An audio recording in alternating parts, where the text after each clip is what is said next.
elle tarde, attends-la. Car elle s'accomplira certainement. Voici mon âme s'est enflée. Elle n'est pas droite en lui. Mais le juste vivra par la foi. Depuis jana tulianza kuona kurudia kwa pili kwa Bwana wetu Yesu Kristo. Nous sommes en train de voir depuis hier le retour, la seconde venue du Seigneur. Na mimi nilisema muwezi kusemea yule ya kurudia kwa pili kwa Yesu Kristo kama msemee yule ya kuja kwa kwanza kwa Bwana wetu Yesu. Et j'ai dit, il est difficile de parler de la seconde venue sans parler de la première venue du Seigneur. Et nous avons dit ceci, la première venue du Seigneur, il était venu pour sauver l'humanité. Pour sa seconde venue, il viendra prendre, les sauver, les racheter. Nous avons encore vu, quand nous venons ici, quiconque est en ces lieux attend la seconde venue du Seigneur Jésus-Christ. Étant dans cette attente, il doit être réellement sauvé. Sanctifié, baptisé du Saint-Esprit. Il est dans cette attente de la seconde venue du Seigneur Jésus-Christ. Nous avons encore vu ceci. Les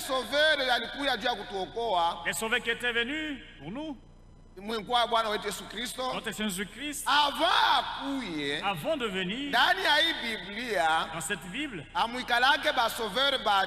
n'y a pas deux sauveurs. Dans la Bible, il n'y a qu'un seul sauveur, et c'est Dieu qui est sauveur. Voilà pourquoi Dieu sauveur, il faisait des promesses qu'il viendrait lui seul, lui-même, pour nous sauver. Nous avons encore vu que les sauveurs étaient nés. Nous avons lu les Écritures à ce sujet. Disons d'abord Ésaïe 35 avant de continuer. Hier nous avons dit que les sauveurs étaient nés. Ésaïe 35. C'est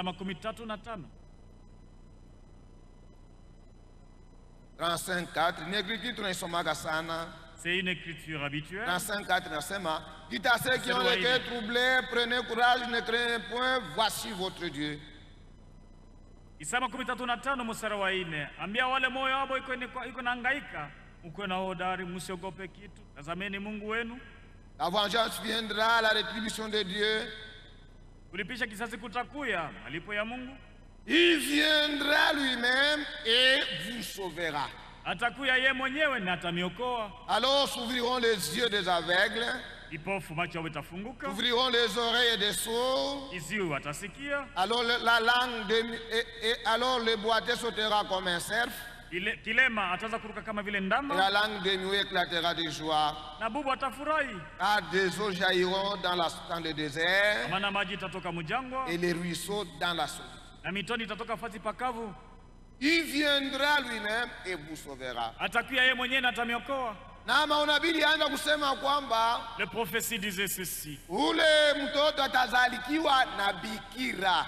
Que l'enfant devait naître d'une vierge. Une vierge concevra. Bikira atachukua mimba. Na ile masauti yote Mungu alisema. Et toutes les prophéties ilitimia mu Nouveau Testament. S'accompliraient dans le Nouveau Testament. Mungu alitimiza mu Nouveau Testament. Il avait accompli toutes ces prophéties dans le Nouveau Testament. Nous sommes Matthieu chapitre 1er. Nous avons lu Matthieu chapitre 1er. Matthieu chapitre 1er. Matteo sura ya kwanza. Verset 18. Mstari wa 18. Dit, voici de quelle manière arriva la naissance de Jésus-Christ. Marie, sa mère, a été fiancée à Joseph, se trouva enceinte par la vertu du Saint-Esprit, avant qu'ils n'eussent habité ensemble. Maria mama yake alikuwa mkuchumbiwa na Yusufu, akajikuta anachukua mimba kwa uwezo wa Roho Mtakatifu. Joseph son époux qui était un homme de bien qui ne voulait pas se difaner, se proposa de rompre secrètement avec elle. Yusufu mume wake ule alikuwa mtu mzuri sana, hakupenda kumupatisha haya, akachukua mpango ya kukata uchumba wao msiri. Frères et sœurs, ndugu na wadada, kama uko occupé sana na mambo ya Mungu, si tu es occupé à Dieu, aux choses de Dieu, Mungu atakusumburisha. Dieu te parlera, va commencer à te parler. Joseph alianza kuwaza sana. Joseph raisonnait. Comment je peux prendre une femme déjà enceinte? Je ne connais même pas l'auteur de cette grossesse. Comment vais-je gérer cette situation? Pendant qu'il raisonnait, Dieu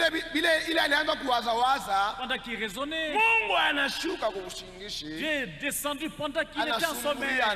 Il a parlé avec lui. Il a parlé avec lui par le songe. À ce temps-là, Dieu avait parlé avec Joseph par le songe.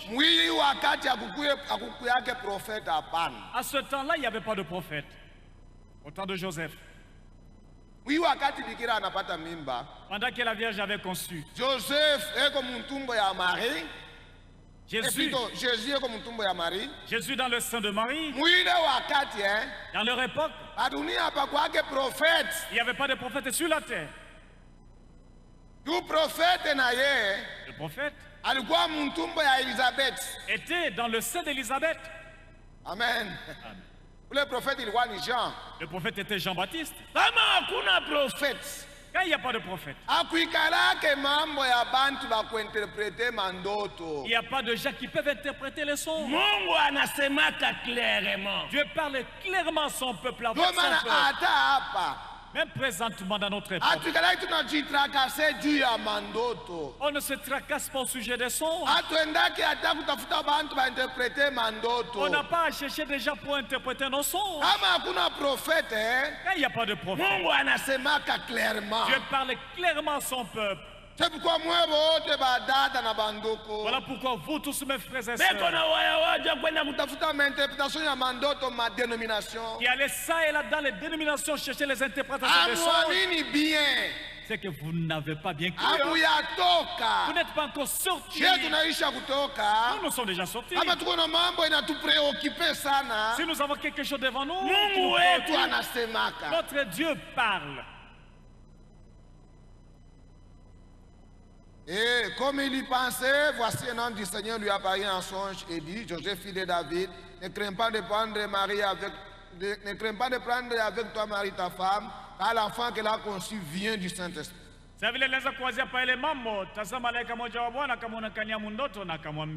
Et l'enfant aura un fils et tu lui donneras le nom de Jésus.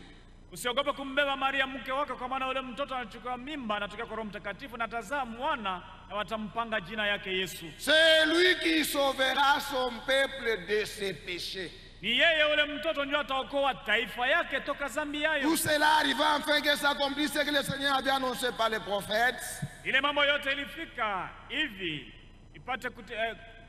ili ipate kutimilika ile nabii Bwana aliweza kusema kupitia na. Voici la vierge sera enceinte. Et elle enfantera un fils. On lui donnera le nom d'Emmanuel. Ce qui signifie Dieu est avec nous. Alléluia. Amen. Nous avons dit en conclusion, avant que Marie enfante, Joseph vivait avec elle. Jusqu'à ce que Marie anafika mukuzala. Jusqu'à ce qu'elle a couché. Joseph anamuyua Maria. C'est alors que Joseph l'avait connue comme femme.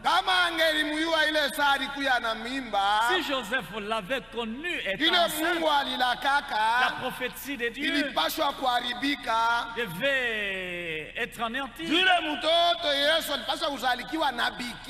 Parce que Jésus devait être né d'une vierge. C'est pourquoi les Écritures disent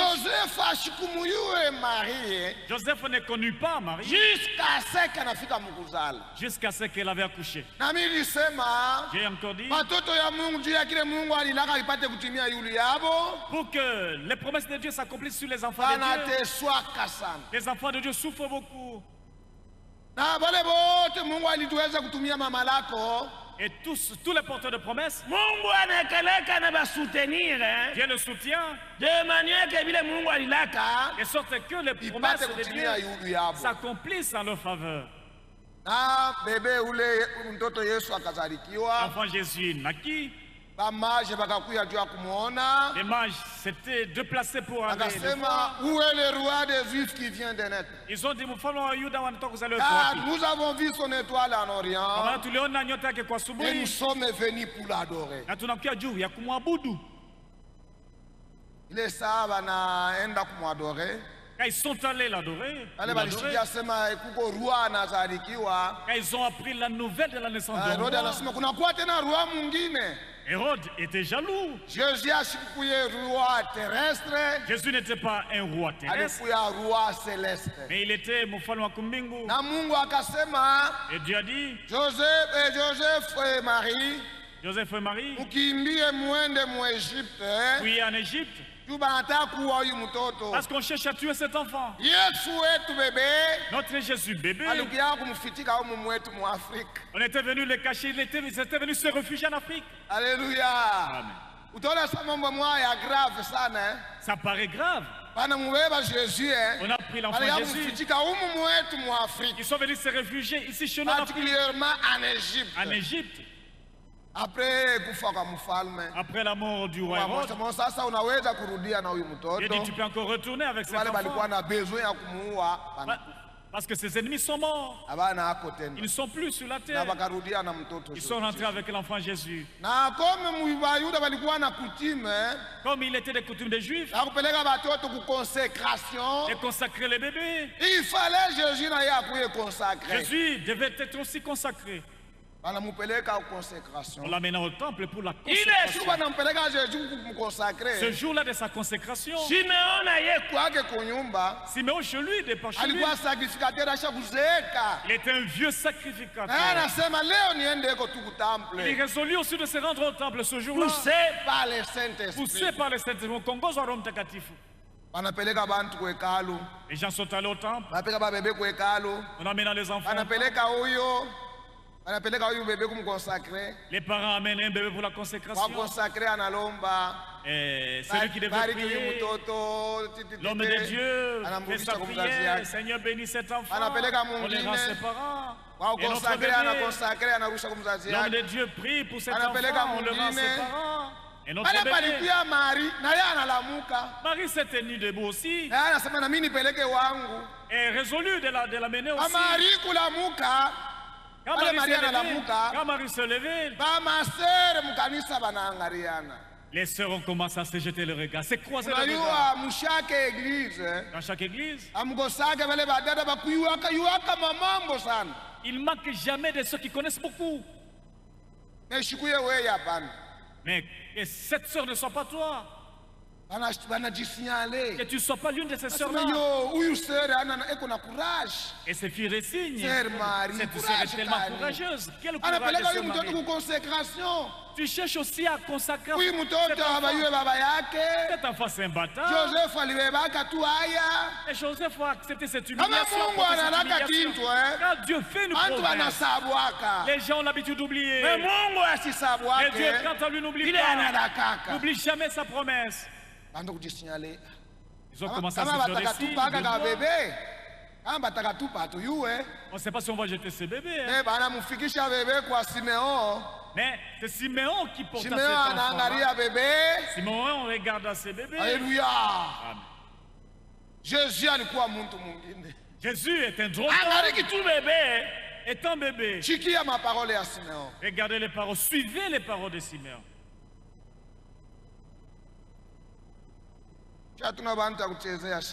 Écoutez ce que Siméon avait dit. Nous ne sommes pas un peuple avec lequel on peut se jouer. Luc 2, 25. Luka sura ya pili mstari wa 15. Nous ne sommes pas un peuple dont on peut se jouer. Nous sommes sauvés par Dieu. Et pour nous sauver, à l'utiliser corps et à Jésus. Dieu avait utilisé le corps de Jésus. Étant bébé, et grandes choses s'opéraient. Et voici, il y avait à Jérusalem un homme appelé Simeon. Cet homme était juste et pieux. Il attendait la consolation d'Israël. Et l'Esprit Saint était sur lui. Il avait été divinement averti par le Saint-Esprit. Il ne mourrait pas avant d'avoir vu le Christ du Seigneur. Et il vint au temple poussé par l'Esprit. Et comme les parents apportaient les petits enfants Jésus pour accomplir à son égard ce qu'ordonnait la loi, il le reçut dans ses bras, bénit Dieu et dit: Maintenant, Seigneur, laisse ton serviteur s'en aller en paix selon ta parole. Car mes yeux ont vu ton salut.